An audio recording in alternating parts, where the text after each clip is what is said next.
बघा आता हिवाळा आला आहे. आता हिवाळ्याच्या हिरव्यागार भाज्या हरभऱ्याच्या, मस्त भेंडी, मस्त खायला भेंडी, किती पण चवळीच्या शेंगा, कुणी पट्ट्याच्या म्हणतात, कुणी अडचुंदा म्हणतात, कुणी वेगवेगळ्या भाजीचे नाव ठेवलेले असतात. किती पण छान लागतात, किती तर मजेदार लागतात. पण माणसं खाऊन लठची लठ होतात. पण खाऊ नका, जास्त आर घेऊ नका.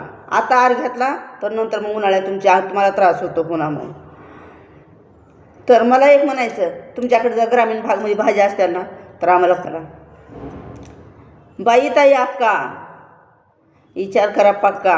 आता मतदान आलंय आणि एक जणालाच मारा शिक्का. माहिती आहे ना तुम्हाला कोणाला मारायचा शिक्का? ती भात खा, बिर्याणी खा, काय देईल ती खा, पण शिक्का एकालाच मारा. पण आता 2-2 शिक्के आहेत मारायचे. आता एकच शिक्का नाही आहे. पहिले एक होता शिक्का, आता 2-2 शिक्के झाले तर मारायला. तर भाज्या लय मोठ्या द्या पाठवून आम्हाला इकडं. तुमचे रानच अजून नीट झाले नाही तर वाटते, भाऊ आपचे झाले नसतील. पाऊस काळ्यांदा जास्त आहे. यंदा आंबे खायला पाहिजे भरपूर आपल्याला. आंबे खाऊन लोक पिवळे जरच होणार आहे, पण आंब्याला भाव नाही येणार. भरपूर आंबा पिकल्यावर किती भाव देणार आहे तुम्ही?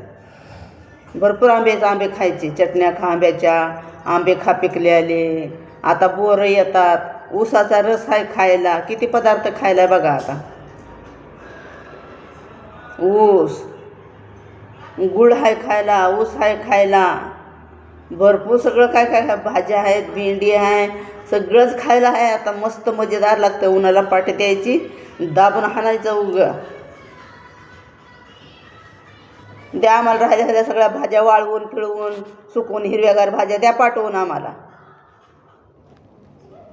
लाईक करा, शेअर करा.